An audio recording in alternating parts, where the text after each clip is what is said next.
Hey guys, this is Magic here, and it's time for another overlooked but awesome card.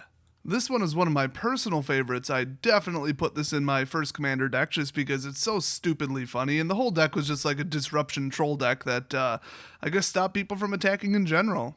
This one's a little bit overkill though. It's very annoying, but I love the card because it's so perfect in doing exactly what the flavor and the design and the name suggests it would do. Also, the way that this card messes with combat and the type of protection that it gives you is so unique and so, I'll say never before seen, but I'm not, obviously really sure if that's true. It's just so out there and so unique and such an intelligent, awesome design, you just can't not know this card. All the way from Rise of the Eldrazi as a rare, it's Light Minefield. First of all, the artwork is awesome, and one time ever, I got to see a foil of it, and now I really want one. This is a 4-cost enchantment, and it sits on the battlefield and says whenever one or more creatures attack, Light Minefield deals damage to each of those creatures equal to the number of attacking creatures. So that sounds like, like weird and inverse and confusing, but I think I can explain it a little bit better. If you attack with 3 creatures and they're all 4/4s, they'll all take 3 damage, but they'll survive. If you attack with 5 creatures and they're all 5/5s, they all take 5 damage because there's 5 of them attacking. If you attack with 1/1/1, it dies. If you attack with 10 1/1s, they all take 10 damage and die.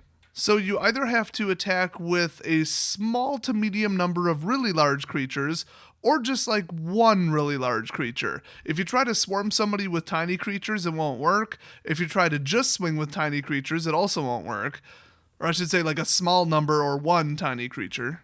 And I guess if you tried to swarm somebody with gigantic creatures, it probably also wouldn't work. So there's a very particular ongoing type of attack deterrent. Considering my unbelievable disdain for token swarm decks, I think this is a fantastic card. Plus on the artwork, it's like a whole group of little tiny dudes and they're standing outside the Light Minefield like, oh crap, what do we do now?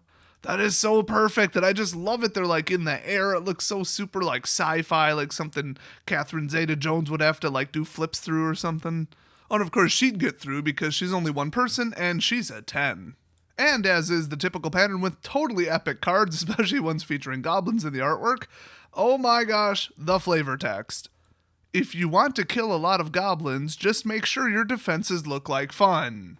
Oh my gosh, those do look like fun. This card on its own is good enough to stop certain modern decks. I mean, it is that good. It does cost 4, it's double white. I mean, it's not the easiest thing to put out in a modern deck, but this is surprisingly not found in a whole lot of sideboards. It might be because like Archangel of Tides is probably an overall better choice for stopping large swarms, and this kind of affects you as well. But I still think it's a fun card, and it is definitely a fun commander card. The only problem is there's no strong reason to like build your entire deck around it unless it's a go fetch deck. Because 1 in 100, I mean, it's just not going to come out, or 1 in 99. I've played this card and had the entire game shut down, so if you're into that kind of thing, definitely go for it. If you like being creative and modern and you want more persistent effects than just board wipes, bile blights, -1 field spells and that kind of stuff, definitely reach for Light Minefield. Oh, I should mention, though, that it might be against international war crime rules to put these out. You might want to check with the UN on that one, and I'll see you guys next video.